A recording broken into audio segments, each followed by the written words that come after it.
Yara e a equipe do Ministério de Dança vai estar aqui com as crianças ensaiando. Amém? Glória a Deus. Quero compartilhar algo com vocês nessa noite, querido, algo que Deus vem falando comigo já há algum tempo e eu tenho meditado nisso e orado ao Senhor em relação a isso e aprendido com o Senhor também em relação a isso. Eu quero falar com vocês hoje, muita gente já viu ali através das redes sociais. O tema da mensagem de hoje é vencendo a inconstância. Queridos, pensem em algo que tem causado um estrago tremendo, principalmente no reino de Deus, principalmente no que diz respeito a filhos e filhas de Deus. É inconstância.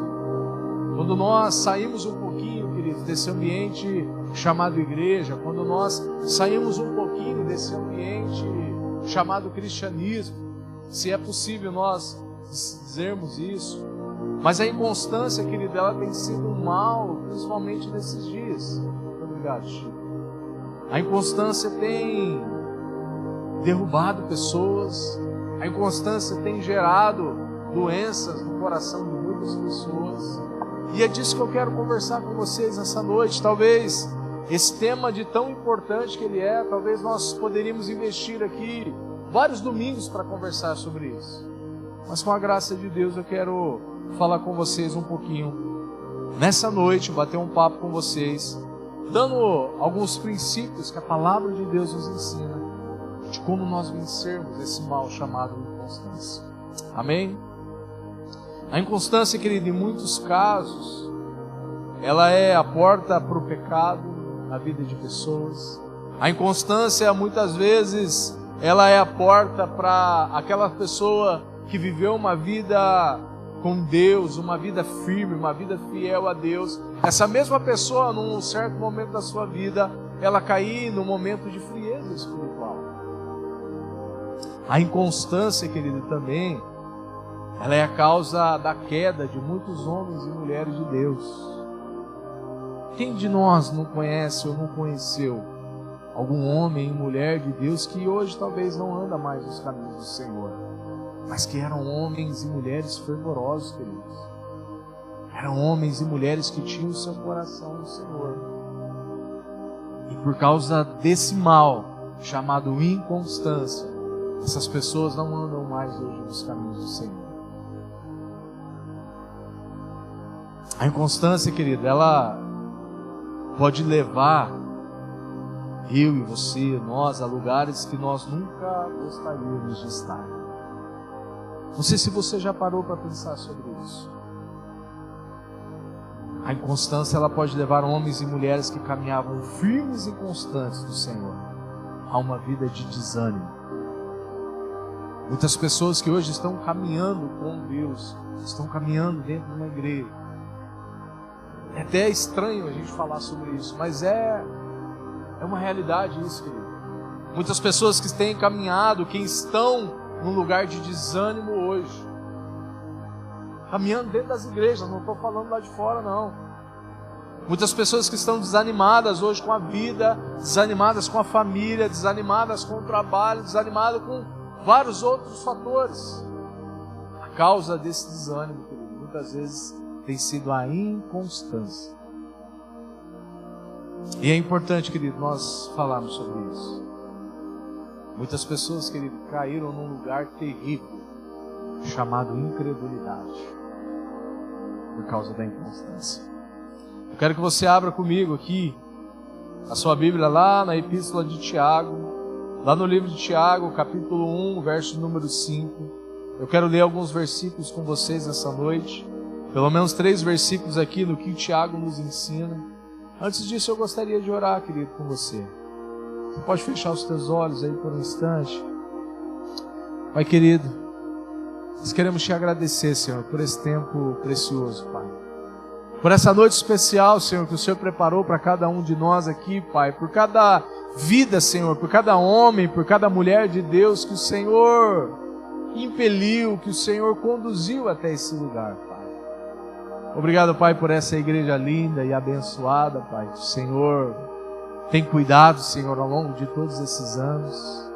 Obrigado por esse momento, Pai, o momento da Tua Palavra, Senhor. Obrigado pelo privilégio, Senhor, de poder compartilhar daquilo que o Senhor tem falado conosco aqui todos os domingos, Pai. Obrigado, Senhor, porque assim como nós, cada um de nós, Pai, não só entende, mas sempre diz, Pai, que essa palavra, Pai, que tem sido semeada aqui, Senhor, domingo após domingo, Senhor, tem caído em solo fértil, Senhor. Tem encontrado corações sedentos por ela, Pai. Me ajuda nessa noite, Senhor, a compartilhar a verdade dos céus. Me ajuda nessa noite, Senhor, a comunicar, Pai, a se fazer entendido, Senhor, por aqueles que estão aqui, Senhor. E que essa palavra, Pai, tão linda e tão poderosa, possa gerar frutos, Pai, a 10, 30, 50, a 100 por um, Senhor, no coração da Tua igreja. Muito obrigado, Senhor Jesus. Amém, queridos? Epístola de Tiago, capítulo 1, verso de número 5, diz assim: ora, se algum de vós tem falta de sabedoria, peça a Deus, que a todos dá liberalmente e não se importa, e ser-lhe-á dado. Verso de número 6, peça porém com fé e não duvidando, pois aquele que duvida é semelhante à onda do mar, que é sublevada e é agitada pelo vento. Não pense tal homem que receberá do Senhor alguma coisa.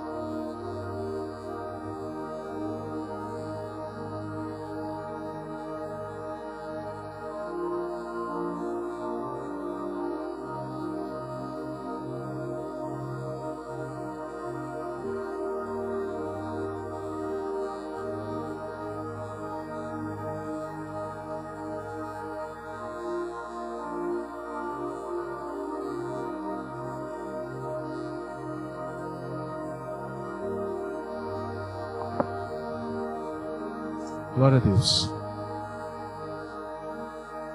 Não pense tal homem que receberá do Senhor alguma coisa, homem vacilante, que é inconstante em todos os seus caminhos. Queridos, as palavras de Tiago aqui, elas são muito relevantes em relação a, no que diz respeito ao assunto que nós estamos tratando nessa noite. Aqui no verso de número 5, ele diz assim: ora,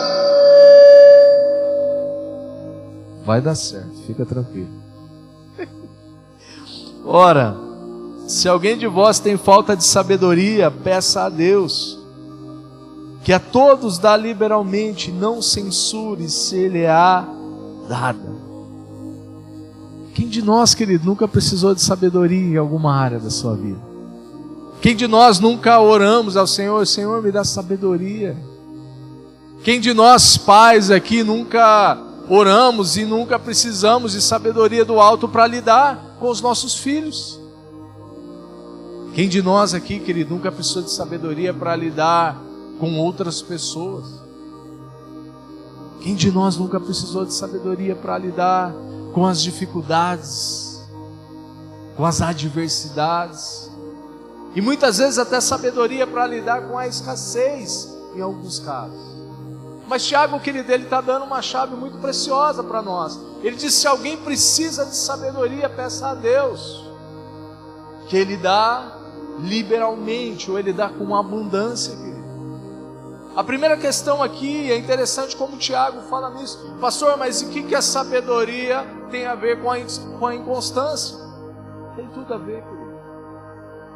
Se muitas vezes nós entramos nesse lugar de inconstância, é porque primeiro tem nos faltado a sabedoria. E não é uma sabedoria, querido, que nós angariamos ou que nós conquistamos aqui nessa terra. É uma sabedoria vinda do alto. Quantos estão entendendo aqui? Amém? É uma sabedoria vinda de Deus. Porque existe sim, querido, uma sabedoria humana, uma sabedoria que os livros, uma sabedoria que uma sala de estudo, que a escola, que o colégio, que a faculdade, que o mestrado, que o doutorado ensina. E é ótimo, querido, isso.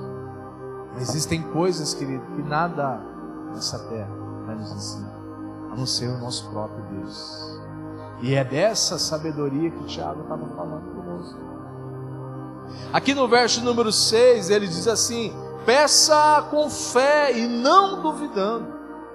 Pois aquele que duvida é semelhante à onda do mar, que é sublevada, agitada pelo vento, querido. Olha que interessante, querido. Toda inconstância, ela tem a sua raiz na falta de fé e principalmente na falta de disciplina. Pode pensar um pouquinho, querido, sobre isso.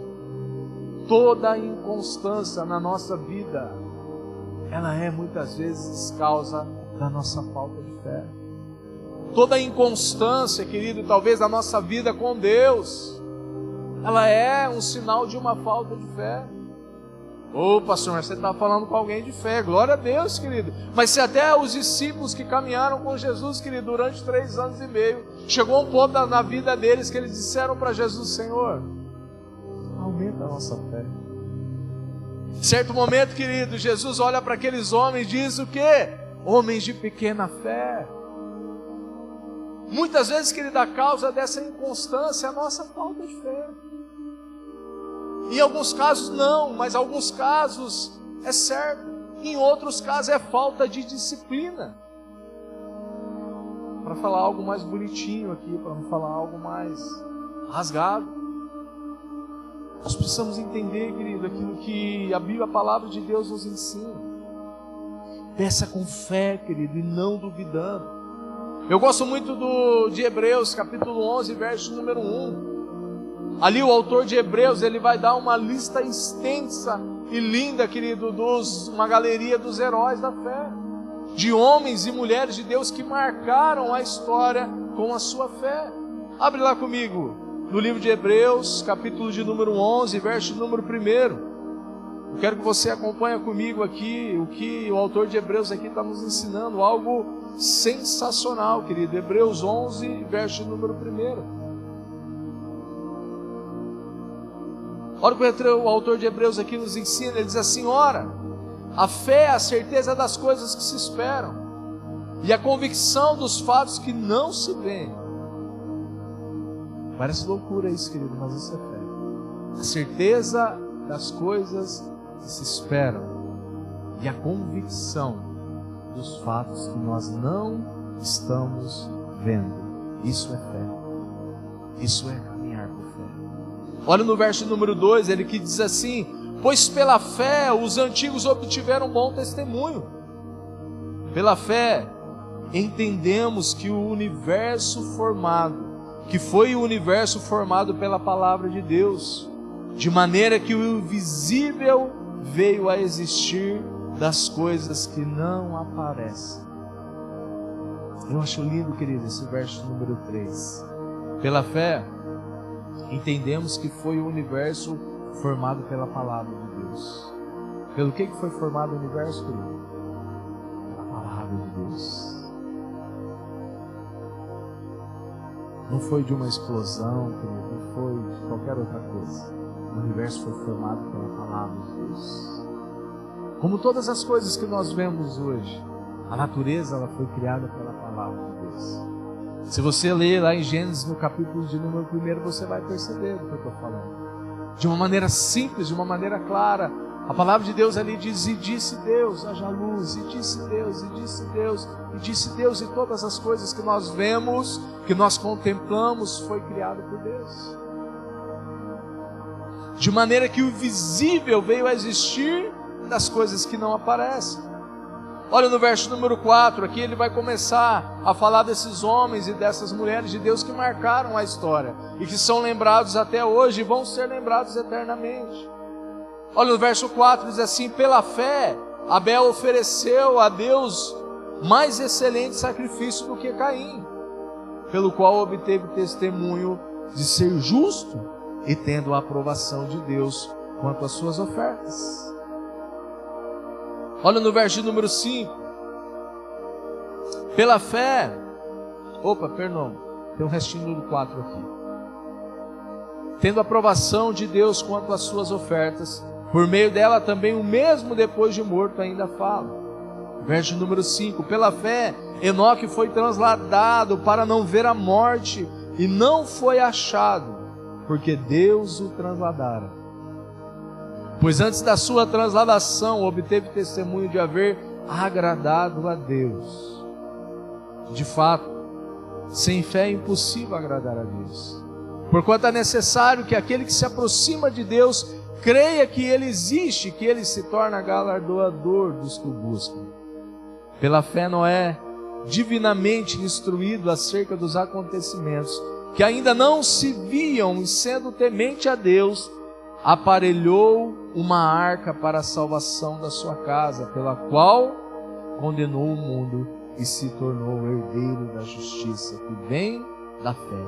Querido, e o texto continua falando de Abraão, falando de Sara, falando de Jacó e de tantos outros homens de Deus. A primeira questão aqui, querido, no texto de Tiago, ele fala que, pois aquele que duvida é semelhante à onda do mar, lançada de um lado para o outro pelo vento. Tiago está falando, queridos, de pessoas que não têm profundidade. Tiago está falando de pessoas que não têm intimidade com o Senhor. Muitas vezes, queridos, nós precisamos nos autoavaliar, muitas vezes não, todas as vezes nós precisamos nos autoavaliar. Quando nós olhamos, querido, para as Escrituras, quando nós olhamos para a Palavra de Deus, eu já disse isso, eu gosto de reafirmar isso com vocês. Não é o tanto que nós sabemos, querido, da Palavra de Deus, é o tanto que a Palavra de Deus tem causado efeito no nosso modo de viver. Não é o tanto que nós sabemos, querido, das Escrituras, é o tanto que essas Escrituras, elas transpõem esse corpo nosso físico e se torna visível para a vida de outras pessoas. Não é o tanto que nós sabemos sobre a vida de Jesus, que ele tem pessoas que sabem muito mais do que nós sobre a vida de Jesus, mas não vivem nada daquilo que Jesus ensinou. Ah, pastor, está dizendo que nós não devemos conhecer as Escrituras? Claro que não. Nós precisamos conhecer, querido. Nós precisamos crescer em conhecer, investir tempo para conhecer, mas principalmente viver o pouco, o simples, aquilo que é básico que nós já aprendemos na nossa vida. Pessoas inconstantes, querido, têm a dificuldade de colocar em prática aquilo que se aprende. Poxa, pastor, eu queria conhecer mais da Bíblia, eu queria ter mais tempo para ler, eu gostaria de ter mais tempo, de 1 hora, de 2 horas por dia, mas não é possível. Queridos, começa com 15 minutos por dia. Pastor, eu gostaria de orar, pastor, durante 1 hora, durante 1h30, mas eu não tenho tempo. Começa com 10, queridos, com 15 minutos por dia. Mas começa. Esse que é o segredo, querido, dos grandes campeões. Eu vi algo essa semana que me chamou muita atenção. Não tem nada a ver, mas tem tudo a ver com isso. Eu vi não sei se era um vídeo ou algo escrito de um professor de jiu-jitsu falando quem era ou quem é alguém que chega na faixa preta. Eu vi esse professor falando para alguns alunos. E alguns alunos diziam, não, esse cara que se tornou faixa preta é um cara que é excelente naquilo que ele faz. Não, esse cara que se tornou faixa preta é alguém que é mestre hoje e que pode ensinar as outras pessoas. E aquele professor disse, tem a ver com isso também. Mas um verdadeiro faixa preta é aquele que é um faixa branca que nunca desistiu, que nunca parou de treinar. Sabe, às vezes nós queremos começar com muito, querido. Às vezes nós queremos nos comparar com algumas outras coisas, com algumas outras pessoas. Não, querido. Seja esse faixa branca, querido, que nunca desiste. Seja esse faixa branca que continua, que permanece, que vive, que se esforça, que vive uma vida com Deus da sua maneira, da sua forma, do seu jeito. Amém? Vocês estão entendendo, querido, que eu quero conversar com vocês nessa noite? Pastor, eu não sei falar bonito, eu não sei nem falar em público. Quem disse, querido, que precisa? Quem disse, querido, que precisa saber falar bonito para falar com Deus? Mas muitas pessoas têm entrado, querido, nesse lugar de inconstância por conta disso. Poxa, pastor, eu li a Bíblia, eu não entendo. Querido, leia um versículo e medite nesse versículo o dia todo. Você nunca mais vai se esquecer desse versículo. E esse versículo começa a se tornar vida dentro de você. Começa a se tornar vida dentro de você. Começa a se tornar vida dentro de você. E esse versículo começa a mudar a sua vida. E esse versículo começa a mudar a história, querido, da sua vida. Todos nós temos palavras, querido, carregamos palavras que Deus nos disse lá no início da nossa caminhada.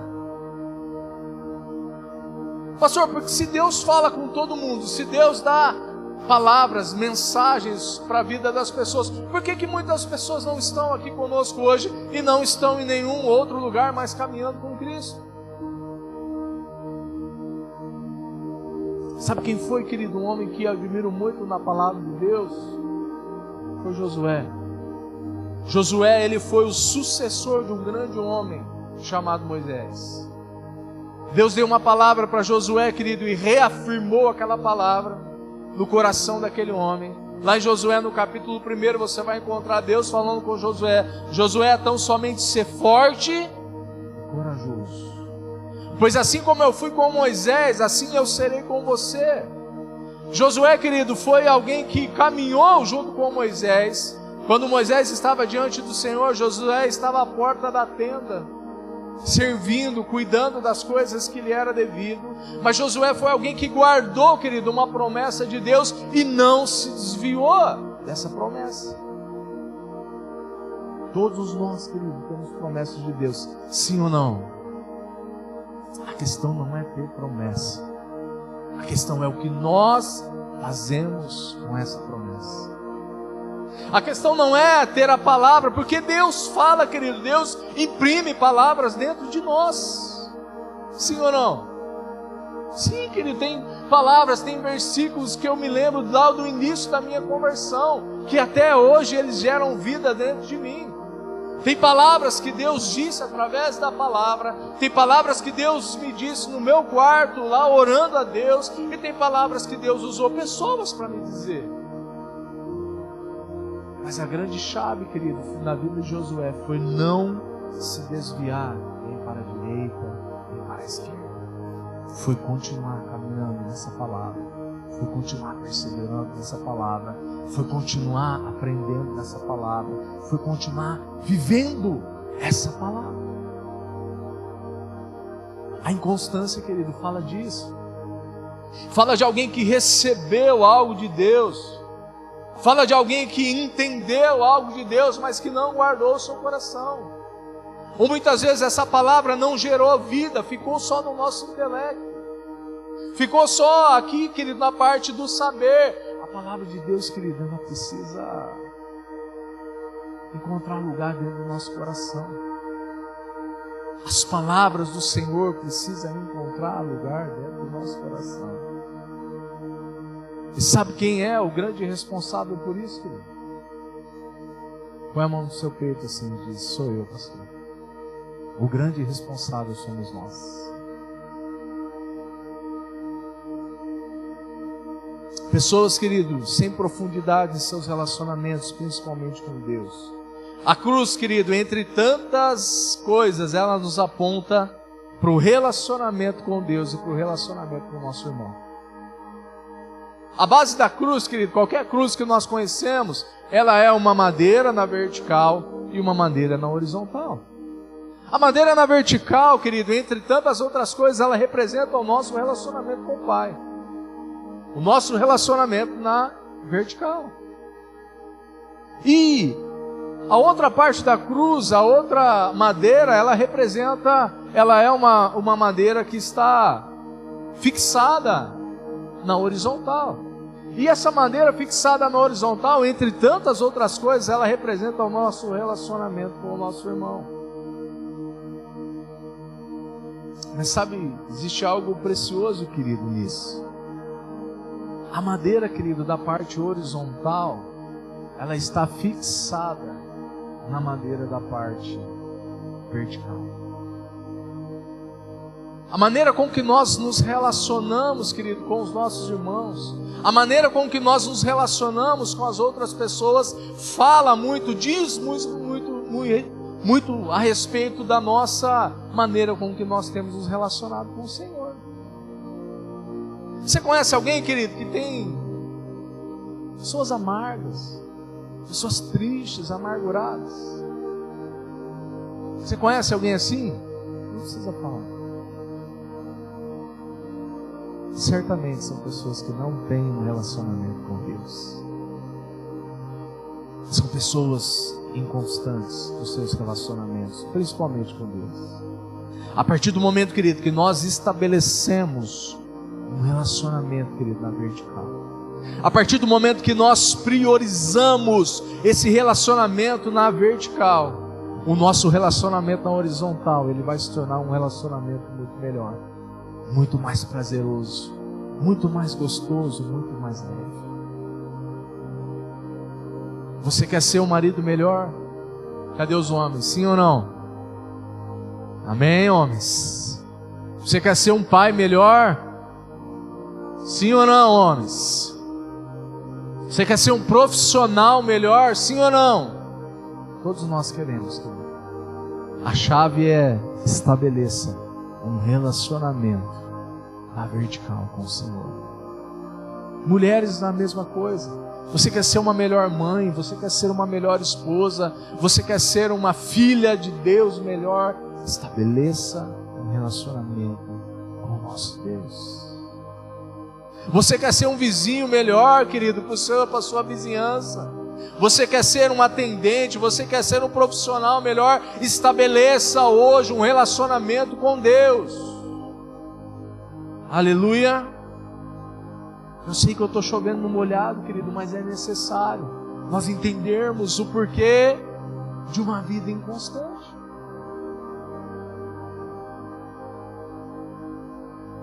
Seja constante, querido, no seu relacionamento com Deus.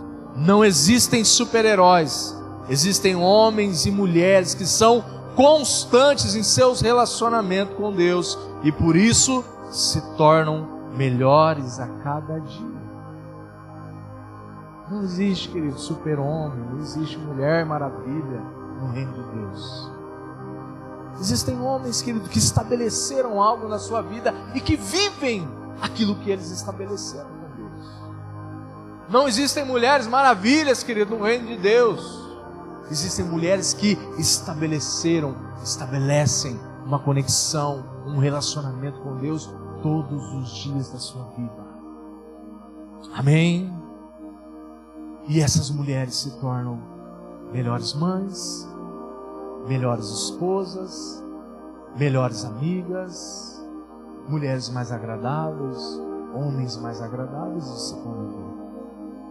Há quem diga que a maneira com que nós conversamos com Deus, ela muda a maneira com que nós conversamos com o nosso próximo.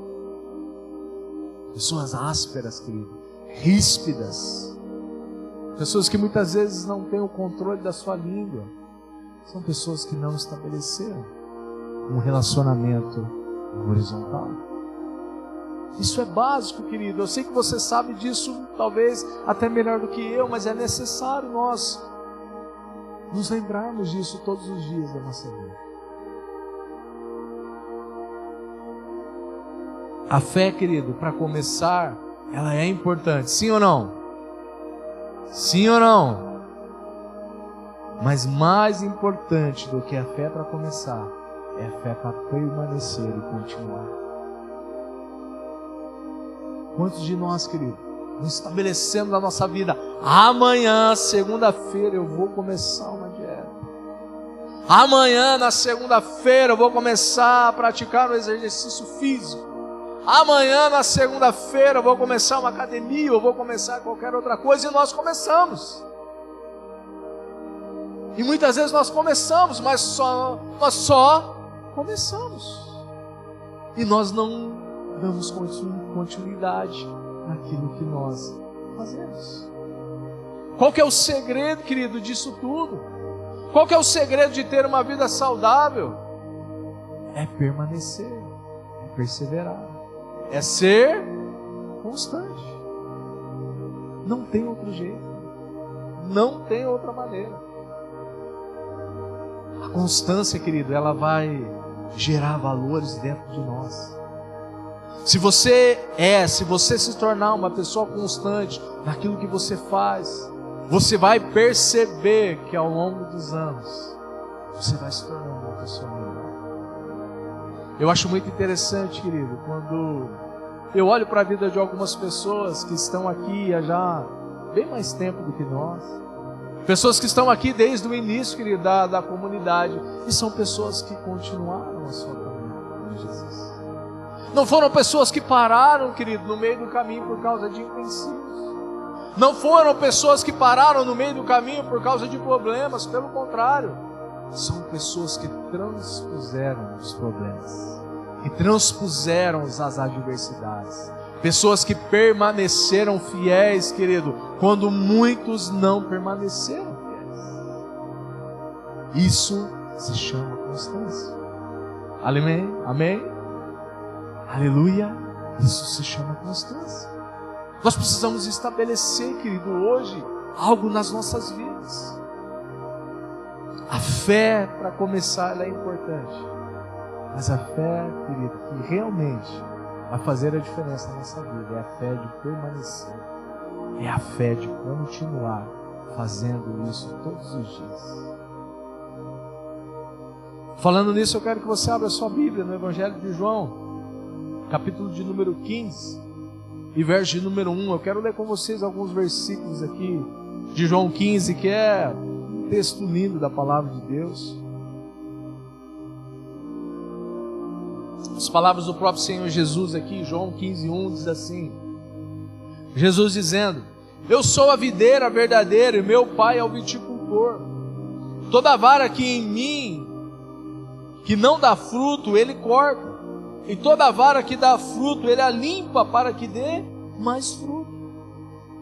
Vós já estáis limpos pela palavra que eu vos tenho falado. Permanecei em mim e eu permanecerei em vós. Como a vara de si mesma não pode dar fruto, se não permanecer na videira, assim também vós, se não permaneceres em mim. Eu sou a videira, vós sois as varas. Quem permanece em mim e eu nele, esse dá muito fruto, porque sem mim nada podeis fazer. Se vós permanecerdes em mim, as minhas palavras permanecerem em vós, pedi o que quiserdes e vos será feito. Querido, olha que interessante que o Senhor Jesus estava dizendo. Ele começa a fazer um paralelo. Ele começa a nos mostrar uma dinâmica de algo que era comum para aquela época, que era o ato de um viticultor de podar alguns ramos, alguns galhos daquela videira. E muitas vezes, querido, nós achamos que podar é algo bonitinho. Não, podar muitas vezes é algo que dói.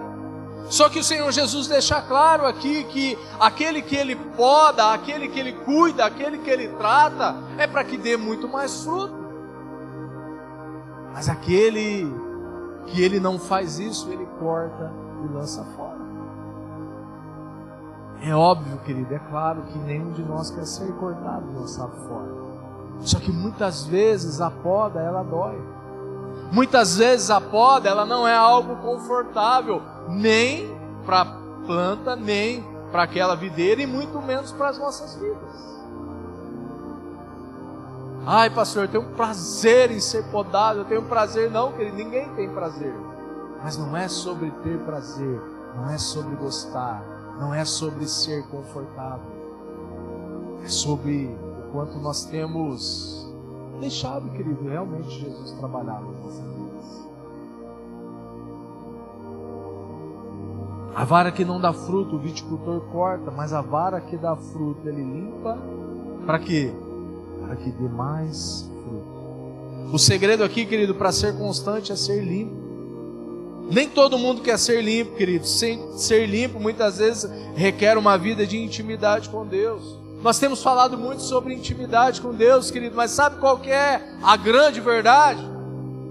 É que nem todo mundo, querido, quer ter uma vida de intimidade com Deus. Nem todo mundo está disposto a pagar o preço, não é pagar um preço para ser salvo.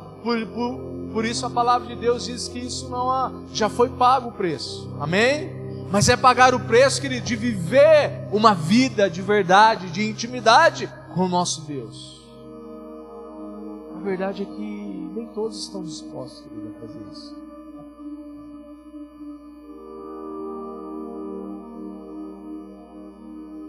Não é todo mundo que quer ser limpo. Ser limpo requer uma vida de intimidade. Ser limpo também é se expor, querido. É falar das nossas fraquezas. Para ser limpo, muitas vezes, nós precisamos ser discipulados, nós precisamos ser cuidados. Nem todo mundo, querido, está disposto a ser pastoreado. Essa é a grande verdade, querido. Nem todo mundo está disposto a abrir o seu coração e a falar das suas mazelas, das suas fraquezas. Sabe o que acontece, querido? Muitas vezes nós vamos acumulando, querido, algumas coisas ao longo da nossa vida desnecessárias.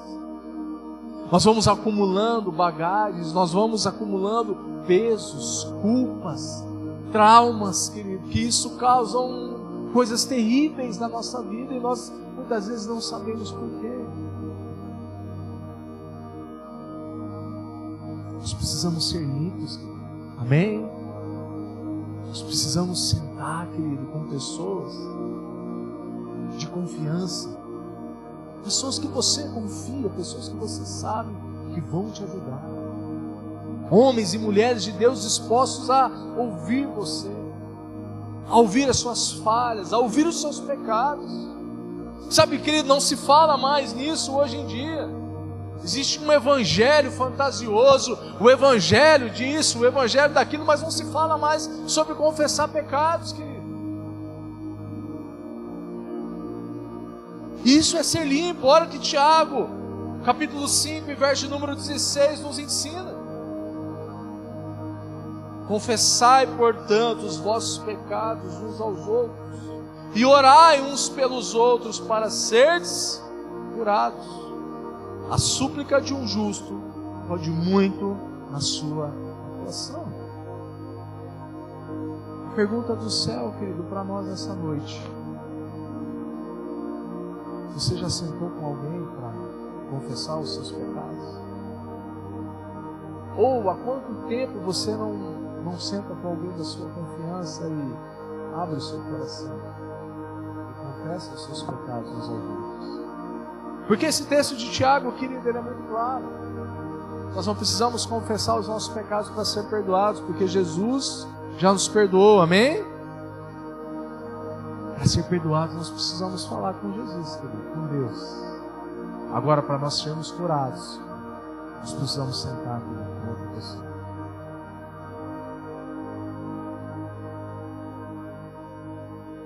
Poxa, pastor, mas é tão difícil. Querido, não é algo agradável, não é algo prazeroso. Nossa, pastor, eu sinto um prazer quando eu sento com alguém e confesso o meu pecado para aquela pessoa. Não, querido, é algo extremamente delicado, extremamente difícil, mas é necessário, querido. É necessário. Puxa, pastor, mas não, é necessário, querido. Se você quer ser uma pessoa constante na sua vida com Deus, é necessário sentar e confessar os seus pecados uns aos outros. Queridos, conhecendo a igreja do jeito que eu conheço, tem homens, tem mulheres de Deus aqui. Homens e mulheres de Deus que não vão sair aí falando do seu pecado. Você pode ficar tranquilo. Tem homens e mulheres de Deus aqui que você pode confiar, sentar e abrir o seu coração. Eu já estou terminando.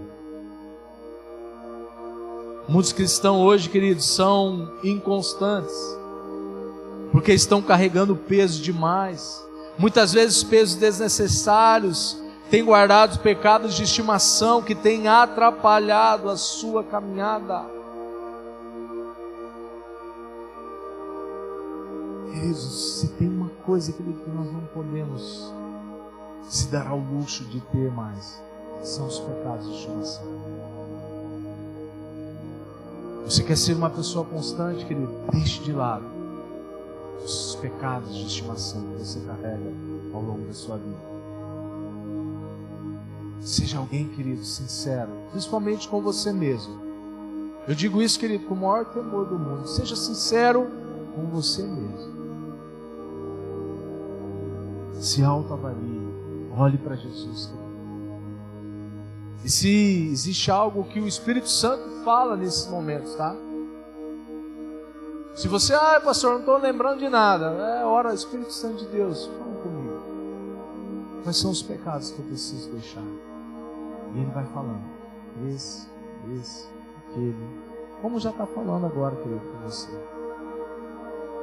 E o Espírito Santo vai falando, querido, vai mostrando para nós, você tem falhado aqui nisso, Paulo.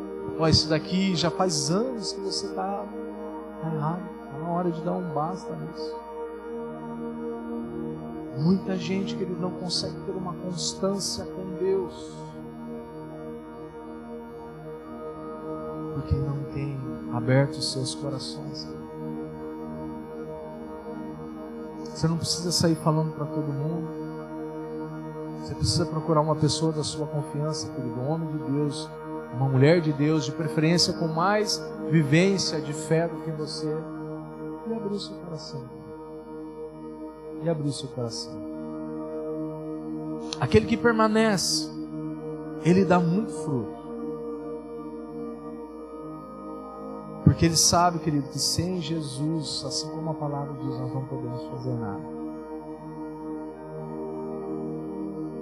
Ao verso número 7, ele diz assim: se vós permanecerdes em mim, e as minhas palavras permanecerem em vós, pedi o que quiserdes, e vos será feito.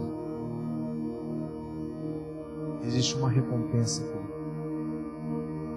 para aqueles que são constantes no Senhor. Existe uma recompensa, querido, para aqueles que permanecem no Senhor e com o Senhor e caminhando com o Senhor.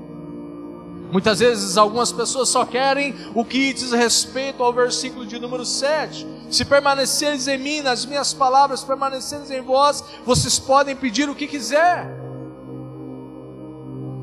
Mas existe um processo, querido, de morte, existe um processo de renúncia, existe um processo de cura, existe um processo de libertação, existe um processo de transformação nas nossas vidas. Quantos estão entendendo algo de Deus aqui nessa noite, querido? Amém? Gostaria de convidar o pessoal do louvor aqui. Existe uma recompensa, querido, para aqueles que permanecem. Você pode se colocar em pé? Vai parecer que está terminando?